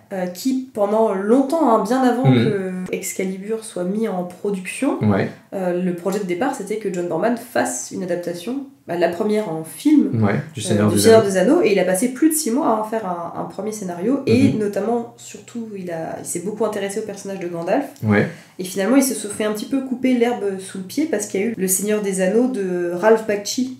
Le dessin animé là, voilà, en fait c'est ça, exactement, c'est de la rhodoscopie. C'est sorti en 78. Et du coup, ça est venu un petit peu... 3 ans avant Excalibur. Voilà, dire finalement, donc en fait, on part pas sur un Seigneur des Anneaux. Et du coup, il a repris énormément de ce qu'il avait écrit. Et on sent en fait cette inspiration-là, même dans tout ce qui va être décor, ambiance, etc. Et moi, je trouve que ça se sent, il y a un grand lien entre Merlin et Gandalf. De toute façon, personne ne s'en cache, parce que dès qu'on s'intéresse un peu au film Excalibur, c'est ce qui revient.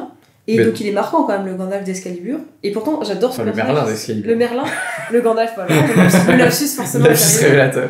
Mais je m'attendais pas à ce qu'il soit représenté comme ça, parce que forcément moi depuis que je suis petite, Merlin ressemble à Gandalf dans le sens gros chapeau, grande barbe, bâton, vieillard, et effectivement dans Excalibur il est plus jeune, et surtout il a une capote en métal.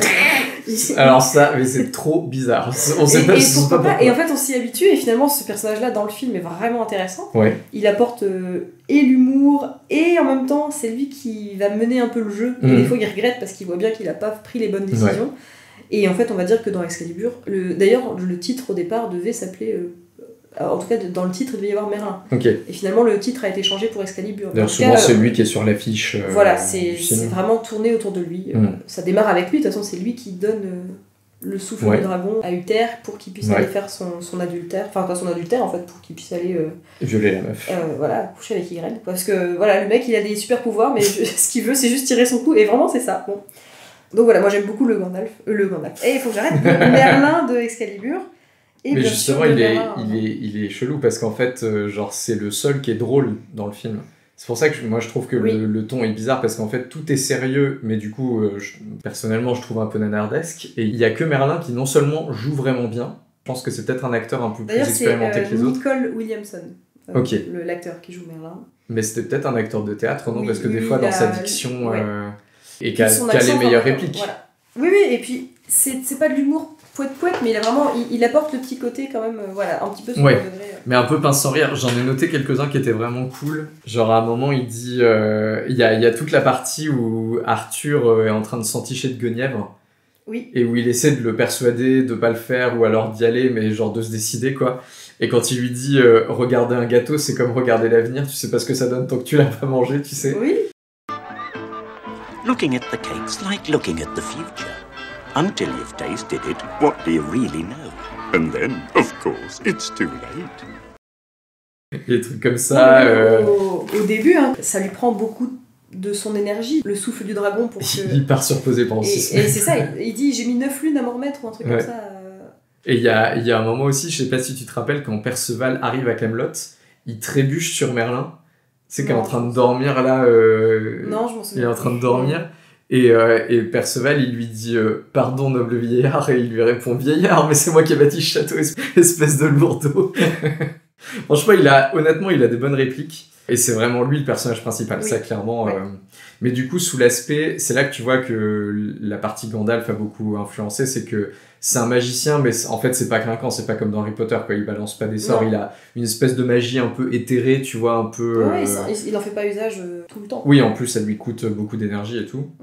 Et puis surtout, il a ce côté un peu, effectivement, il sait tout avant tout le monde, et il se désole que personne l'écoute, quoi, finalement. Oui, à chaque fois, il a raison. Il se désole aussi de certaines choses qui arrivent en disant « Ah bah, il a quand même pas fait les bons choix. » Ouais, c'est vrai. Pareil, donc moins qu'Arthur, il subit moins les événements, mais quand même, tu sens aussi qu'il est pas totalement maître de ce qui arrive.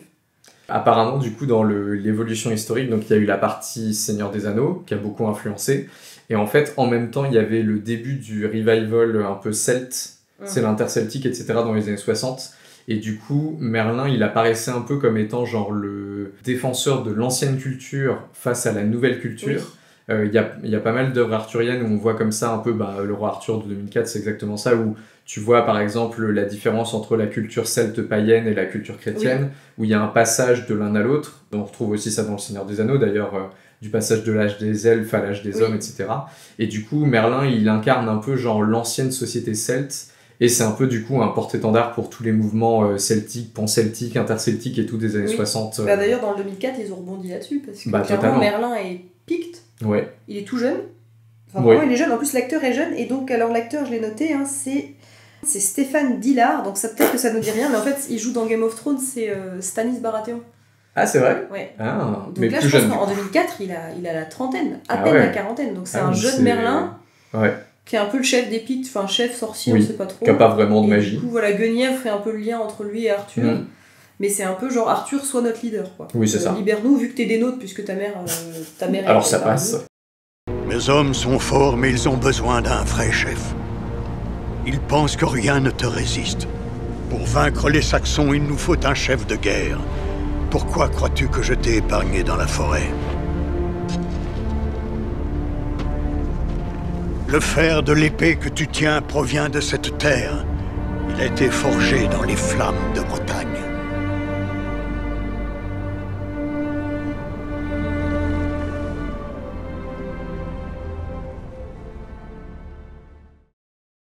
Bon, certes, on a trucidé ta mère, mais ça va. Il est quand même pas très marquant dans le film du roi Arthur.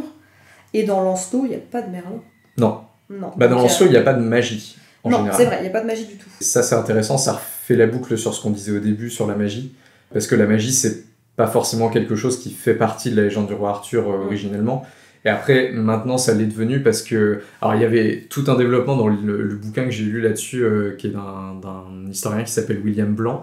Il y avait tout un développement sur la fantaisie et comment la fantaisie a contaminé le roi Arthur, ou plutôt que le roi Arthur s'est intégré dans la fantaisie. Et notamment, il présentait la fantaisie comme une réponse à l'industrialisation et à l'idée d'un progrès linéaire. Ouais. Parce qu'en gros, il disait, alors ce sont les mots de William Blanc, donc je ne les prends pas à mon compte évidemment, mais il disait en gros, dans les sociétés anciennes, tu as un temps cyclique, donc notamment qui est beaucoup marqué par les saisons, par les rythmes agricoles, etc. Et dans les sociétés modernes, tu as un temps linéaire où en gros, tu as l'obscurantisme avant, le progrès après, et on est sur le chemin d'un progrès qui ne va que vers l'avant, quoi. Oui. Et il y a aussi du coup un espèce de désenchantement où on perçoit les périodes anciennes comme étant des périodes enchantées où le merveilleux avait encore sa place, etc. Un monde qui n'était pas totalement expliqué, alors que les sociétés modernes, c'est des sociétés rationnelles qui sont sur la science. Terre à terre. Et du coup, la fantaisie, ça se veut une espèce de mythologie médiévale de retour à ce temps cyclique, à l'enchantement, pour des lecteurs qui se sentent désenchantés, quoi. Qui se sentent trop rationnels et donc pour s'échapper dans des mondes un peu différents. C'est un triste bilan de notre situation. Autrefois, le monde était beaucoup plus grand. Le monde est toujours le même. Il est juste moins attrayant. Et c'est aussi ce qui fait que, par exemple, Excalibur de John Borman, il est très magique comme film. Il y a beaucoup cet aspect de temps cyclique, de magie ancestrale, mais qui cède la place à l'âge des hommes, etc.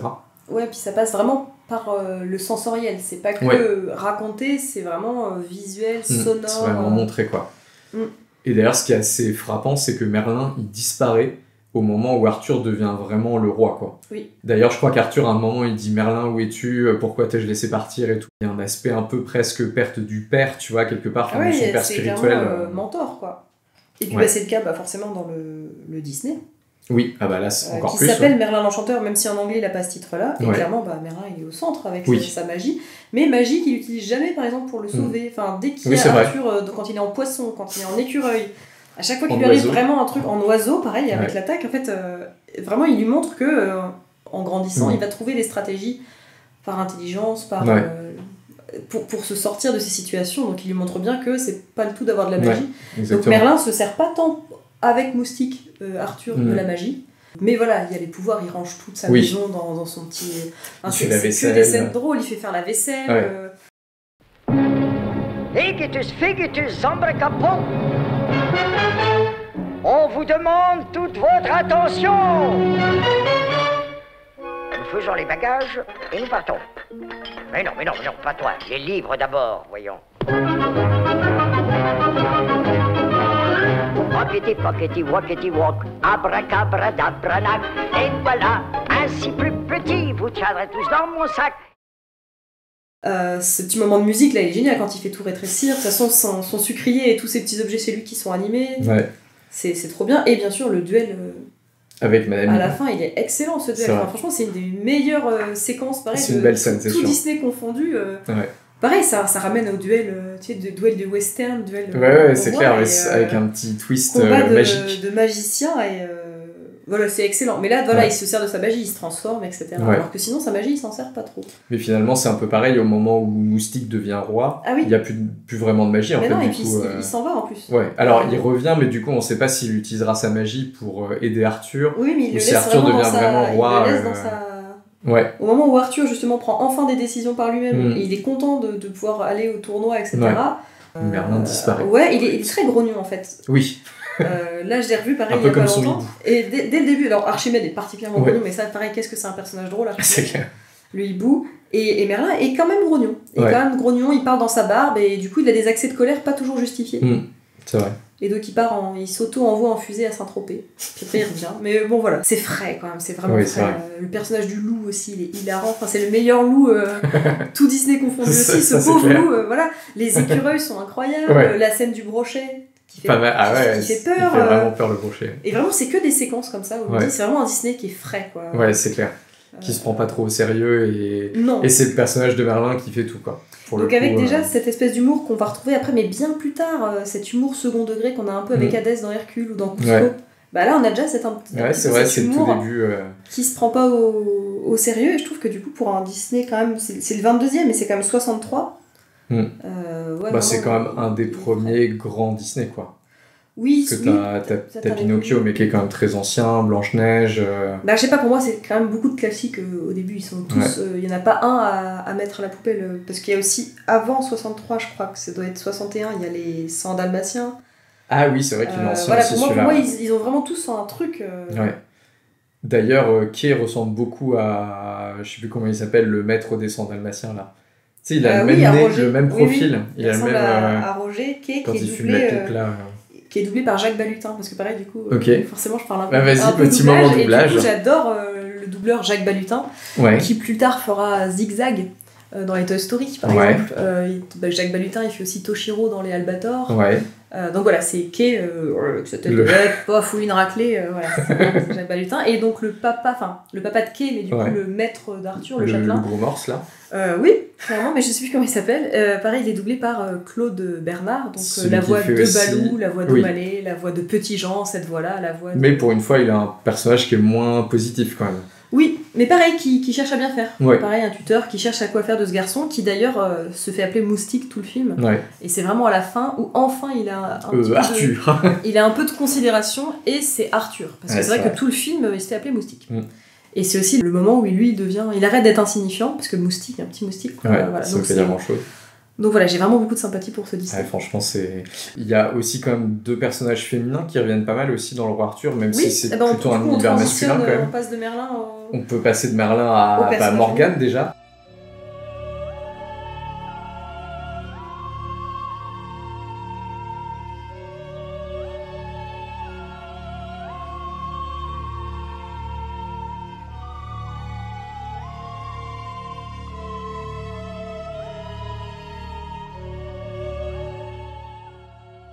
Alors en vrai, là c'est un peu pareil, il y a eu, dans les années 60, il y a eu aussi un revival de ces 2 personnages-là, Morgane et Guenièvre, parce qu'en fait, alors dans les récits médiévaux, Morgane elle n'existe pas vraiment, enfin on la voit, je crois que c'est dans, je sais plus si c'est dans Geoffroy de Monmouth ou plus tard, comme gardienne de l'île d'Avalon, donc où le roi Arthur va après sa mort, Mais à ce moment-là, elle est plutôt positive, et en fait, petit à petit, elle va évoluer vers le personnage de genre magicienne, un peu celto-païenne qui vit dans la forêt, mais qui a un rôle pas forcément négatif. Par exemple, dans La Morte d'Arthur, qui a inspiré Excalibur, comme on le disait, elle a un rôle de porte-étendard des critiques que fait l'auteur à sa propre société. Parce qu'en fait, La Morte d'Arthur, c'est un chevalier yorkiste qui écrit une critique de sa propre société pour inciter en fait ses contemporains à se remettre au niveau, quoi. D'accord. Mais ce qui n'est pas tellement le cas finalement dans le film, parce que dans le film elle passe quand même pour l'antagoniste principal. Oui, c'est vrai. La méchante principale, quoi. Mais en même temps qui redresse les torts, parce qu'elle fait ça parce que initialement Merlin a utilisé sa magie à mauvais escient pour les désirs lubriques du Terre Dragon, tu vois. Donc, et donc elle fait un peu pareil, quoi. Et d'ailleurs c'est glauque parce qu'elle assiste au viol de sa mère quand même. Oui, c'est vrai qu'elle est petite. Oui, c'est la grande sœur d'Arthur en fait, donc. Ouais, la grande demi-sœur. Elle assiste à tout ça, mais c'est vrai qu'après, par contre, à nouveau, elle dupe Arthur. Ouais. Et du coup, elle le viole aussi. Ouais. Et donc pareil, pour concevoir Mordred. On disait, c'est quand même 81, Excalibur, c'est quand même un film qui est violent, avec beaucoup de nudité et de sexe, qui, en tout cas, peut-être que maintenant, ça pourrait être moins choquant parce qu'on en voit beaucoup mais à l'époque, plus. Mais à l'époque, oui. Et donc voilà, donc Arthur qui se retrouve du coup malgré lui à coucher avec sa sœur. Et donc de ça naîtra Mordred, son fils-neveu. C'est la famille, c'est la famille. Et voilà, donc et c'est Helen Mirren qui du coup qui fait... Enfin, je trouve que pour le coup, elle a beaucoup plus de surface que Guenièvre. Hein. Enfin, honnêtement, dans le film, oui, clairement, parce que Guenièvre, elle est... À part, oui, il y a son adultère avec Lancelot. Guenièvre, elle a une tête de diseuse de bonne aventure, quoi. Elle est moins développée, quoi. Elle a moins de profondeur. Et Morgane, elle a vraiment ce côté... déjà, elle veut apprendre.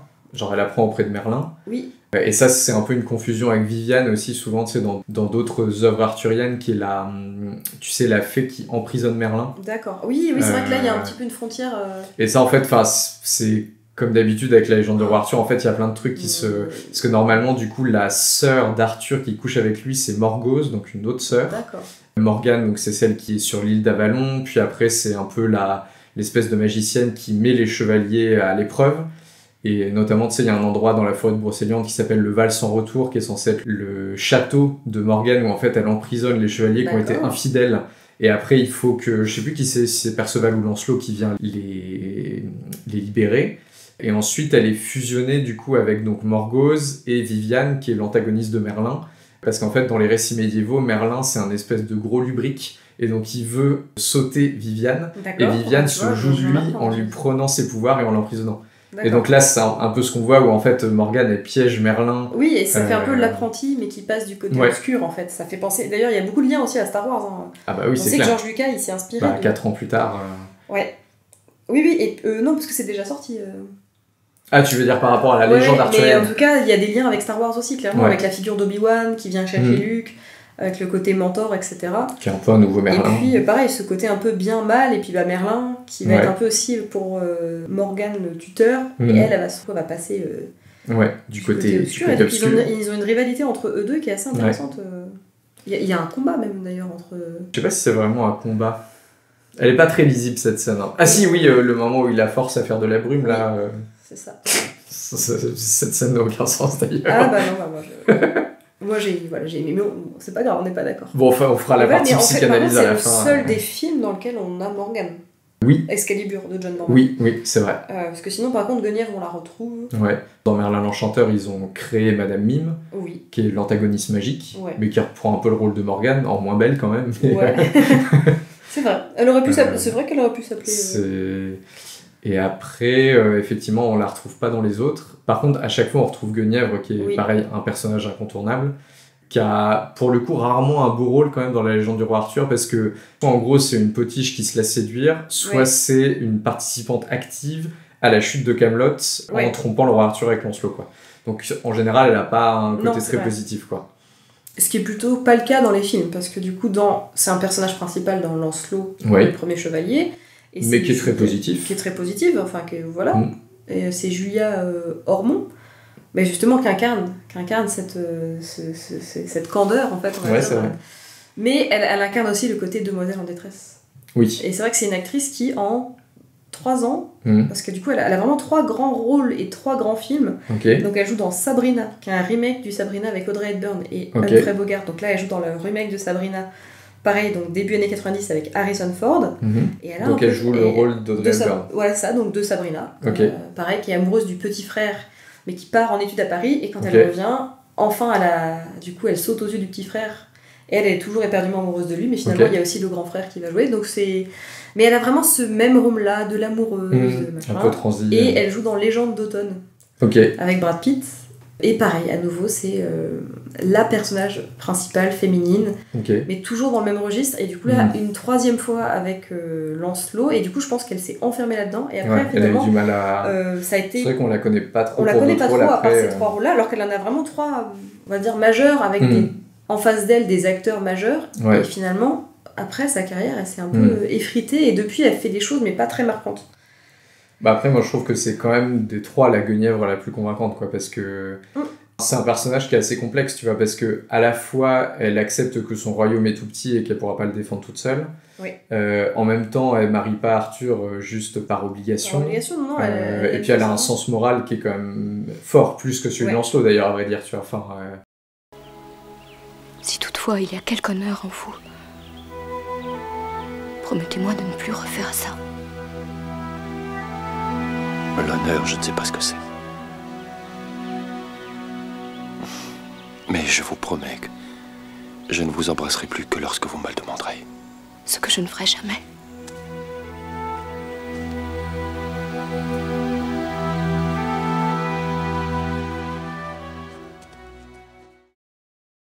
Je trouve que du coup ça fait une bonne synthèse, et celle du Roi Arthur de 2004, là c'est un peu différent. Keira Knightley. Ouais, qui pour le coup est bien pour le rôle, mais là honnêtement c'est presque, pour le coup c'est presque Guenièvre Morgane, quoi. Elle a un peu ce rôle à la fois séductrice, un peu genre de lien avec l'ancienne civilisation, à cacher des trucs. On a l'impression qu'elle se sert d'Arthur pour le présenter à Merlin. Pareil, je comprends pas la romance en fait. Il la sauve du espèce de cachot. Donc elle passe les quelques premières scènes où on la voit blanche, mourante. Et après ça et finalement elle se requinque allez, une petite journée, elle se requinque. C'est le climat breton, ça. Après pour les décors, parce que du coup c'est censé... Alors c'est tourné en été, mais ça se passe en hiver, il fait -10. Elle est en débardeur, en toge. Et du coup c'est ridicule parce qu'il neige et tout le monde est en peau de bête, bien habillée, et elle débarque avec son arc, et vraiment elle a les épaules complètement dénudées. Ils ont vraiment misé, parce que Keira Knightley elle a les atouts physiques, mais ils ont misé sur ses épaules, son décolleté. Tu te dis c'est dommage d'avoir misé sur le côté sexy et pas sur le côté, enfin clairement il fait -10, mettez-lui une peau de fourrure, c'est ça, chose. une écharpe, et là vraiment du début à la fin c'est ridicule, et à la fin elle est en picte, donc un espèce de corset en cuir, débardeur de cuir, un débardeur de cuir, et elle est peinte en gris bleu et maquillée, et c'est une très bonne archée, mais du coup tout ça sort de nulle part un peu. C'est pas un personnage qui est beaucoup fouillé, quoi. Non, c'est pas fouillé, et pareil du coup la romance sort totalement du chapeau. Il y a pas de séduction entre eux, mais d'un coup elle dit la bataille c'est demain, on sait pas si ça passera demain. Donc, elle entre dans... Donc au moins c'est elle, c'est une femme libre. C'est une femme libre, parce que c'est au moins ça a le mérite que ce soit pas... t'as Arthur qui est en train de se désespérer sur son alliance, parce que c'est vrai que dans pas mal d'autres trucs on sent que c'est bien l'homme qui vient à la séduction, qui vient rentre dedans, et là non, c'est complètement elle qui entre dans la chambre d'Arthur et qui clairement lui demande des ébats, clairement. Et puis même elle qui guide sa main. Bon, au moins elle prend le lead, mais c'est pareil, par contre ça arrive sans aucune justification. Un peu comme un cheveu sur la soupe, quoi. Et après on les sent pas in love, mais bon, à la fin, c'est la scène de fin, c'est quand même leur mariage. Après je pense qu'il fallait quand même un love interest pour symboliser l'union des deux peuples, tu vois. Et ça fait un peu cahier des charges, en fait. Oui, c'est ça, dans le film, les producteurs veulent une scène de sexe. Il faut que ce soit une actrice britannique qui a moins de 30 ans. C'est ça. Et donc pourtant j'adore Keira Knightley, j'adore Clive Owen, et là franchement ils ne me font pas rêver ni l'un ni l'autre. C'est dommage quand même. Non, c'est vrai que ça d'avoir d'aussi beaux acteurs et de pas être un petit peu... ça fonctionne pas très bien. Mais en même temps, dans ce film-là, il y a quand même un truc, c'est que tout repose sur la suggestion. Parce qu'en fait, c'est la légende du roi Arthur, mais par exemple, il parle, on l'a dit, de la table ronde, genre 10 secondes. Après, t'as Excalibur, genre plus ou moins sorti de la tombe de son père pour venger sa mère. Mais ça, c'est pareil, vraiment, il le dit. Je crois qu'il y a qu'un seul moment où il dit Excalibur. On fait un petit flashback. Tiens, en fait, l'épée, elle vient de là. Il y a l'épée. Ça fait un peu, regardez, l'épée vient de là. Guenièvre, Merlin, c'est un peu pareil, tu vois, c'est un peu des suggestions. Je me dis, tu vois, ils ont voulu faire un roi Arthur historique, mais pour pas trop déboussoler les gens, ils ont quand même coché toutes les cases, tu vois. Excalibur, check, Guenièvre, check. Je l'ai vu au cinéma à 10 ans, donc en fait, c'est un film qui doit pas avoir d'interdiction. Non, je pense pas. Donc pareil, tout ou alors tes parents ne respectaient pas les interdictions. C'était peut-être interdit au moins de 18 ans et tu... Mais voilà, du coup, c'est un film qui a pas une scène de sexe, mais complètement visible, Oui. en fait, complètement masquée. Et pareil, les scènes de bataille, on n'est pas sur de la grosse violence, du gros sang. Bah, en vrai, de la grosse émotion. aujourd'hui, ça choque pas, mais moi, je me souviens qu'à 10 ans au cinéma, j'avais trouvé ça vachement violent pour le coup. Ouais. En même temps, quand t'as 10 ans, c'est différent, tu vois. Et quand on avait 10 ans, les films des années 2000, ils étaient beaucoup moins violents que Ouais, Game je of trouve que, Thrones. par exemple, un 3. Ouais. Sorti en 2002, Ouais. est bien plus violent. Ah ouais, tu trouves ? Ah ouais, je trouve qu'il y a plus de prise de risque, et j'aime Ouais. pas les films comme ça qui prennent pas de risque. C'est bien emballé, quoi. Il y a une belle musique, une belle photographie, des beaux acteurs, mais... Bah ça, on va en reparler aussi, hein, dans la partie musique et décor, mais... Voilà, donc pour personnage féminin, mais par contre, voilà, qu'elle mérite d'être un personnage féminin quand même qui est présent dans l'histoire, Ouais. qui envoie la petite pique à Lancelot, qui au moins mène c'est tout. mène le lit. Parce qu'au début, pareil, elle est à nouveau secourue. Et à côté de ça, donc ils la font hyper guerrière, Keira Knightley, elle tire très bien à l'arc, elle est à fond dans la bataille, c'est la seule d'ailleurs, il y a que des hommes qui se battent, mais elle se bat, et ça pose de problème à personne. Ouais. Mais n'empêche qu'à la fin, sur le champ de bataille, il faut quand même qu'elle se fasse secourir par bah oui. Lancelot, évidemment. Bah, c'est en face, il y a un gros accent. Mais non, ça peut pas être l'inverse, non, il faut quand même qu'elle soit un peu en détresse à un moment donné. C'est vrai. Mais tu vois, ça justifie que Lancelot... c'est encore la suggestion, tu vois. Genre, entre Lancelot et Guenièvre, il y a rien, mais c'est quand même un peu suggéré parce que c'est dans l'histoire, tu vois. Oui. Comme tout le monde sait que Guenièvre et Lancelot, c'est une histoire d'adultère, je pense qu'il pouvait pas ne pas y avoir, tu vois, de trucs quand même. Et à la fin, quand Lancelot meurt, tu te dis, ça se trouve, il était in love d'elle, mais il s'est rien passé, tu vois. Oui. Tout bien, tout honneur, mais c'est normal parce que c'est le début du règne d'Arthur, ils peuvent pas déjà baiser, tu vois, parce que normalement, ils baisent à la fin du règne d'Arthur. Donc... Ouais, c'est vrai. Peut-être quand même le dernier personnage, c'est l'épée, Excalibur. Oui, c'est vrai. Et alors là, c'est pareil, c'est un vrai personnage. Enfin, c'est pas très clair historiquement quand même, parce que en gros, donc t'as une épée qui s'appelle Caliburnus dans Geoffroy de Monmouth. Donc dès le début, il y a une épée spécifique. Mais en fait, c'est après, quand l'histoire d'Avalon va se développer, qu'elle va être retournée à l'eau. Et du coup, il va y avoir en fait un espèce de mix entre deux épées de la légende arthurienne, qui sont l'épée dans l'enclume, enfin dans le rocher, et l'épée de la Dame du Lac. Oui, c'est ça, elles ont pas la même provenance. Non, et là, en fait, aujourd'hui, dans Merlin l'Enchanteur, c'est vraiment une enclume, ouais. Alors que dans Excalibur, c'est un rocher. bloc de granit, quoi. Mais il y a différentes versions, quoi. Enfin, c'est, mais là, effectivement, dans la filmographie moderne, les deux sont mêlés, quoi. Oui. C'est-à-dire que dans Excalibur, elle vient du lac, après il la met dans un rocher, après elle sort du rocher, et puis il la remet dans le lac. D'ailleurs, ça, pour le coup, c'est pas super logique, tu vois. Qu'elle soit sortie de l'eau, puis mise dans un rocher, puis qu'elle soit sortie, quand elle est cassée, il la remet dans la rivière, puis elle ressort pas cassée, puis après il la remet dans l'eau à la fin, enfin tu vois, bon, c'est un peu... ça mène tout le cycle, justement. Oui. Le film porte ce nom-là, et ça démarre avec l'épée, ça finit avec l'épée. Mais je soupçonne que ça s'appelle Excalibur parce que le nom claque, mais pas plus que ça, parce que c'est plus logique que ça s'appelle Merlin qu'Excalibur en vrai, tu vois. Mais qu'est-ce qu'elle est mise en valeur à l'image? Oui, ça c'est vrai. C'est vrai. Il n'y a pas forcément d'épée, si dans Lancelot, le premier chevalier. Alors, j'ai noté quand même que toutes les épées sont pareilles sur la table ronde, tu sais. Par contre, au moment où Lancelot se bat contre Méléagant, à la fin, il réussit à le vaincre parce qu'il reprend l'épée qu'Arthur a fait tomber sur les marches. Ouais. Oui. On sait que c'est celle d'Arthur parce qu'elle est à l'endroit où il est tombé. Ah, parce que du coup, le pauvre Arthur... Il s'est pris 2-3 flèches, ça va pas très bien, quoi. Mais c'est la seule chose que j'ai vue avec l'épée, du coup. Où vraiment on voit un peu une passation de l'un à l'autre. Chers auditeurs, nous voilà arrivés au terme de la première partie de cet épisode d'été sur le roi Arthur au cinéma avec Emma de M.Cinéphilie. Donc j'espère que vous m'excuserez le côté un petit peu artisanal, on va dire, de cet épisode d'été. Comme vous le savez, la plupart du temps, je parle tout seul face à mon micro, donc je ne suis pas vraiment équipé pour les épisodes où deux personnes interviennent. Mais bon, c'est aussi l'occasion pour moi et pour Emma de tester des choses un petit peu différentes, donc j'espère que vous ne m'en tiendrez pas trop rigueur.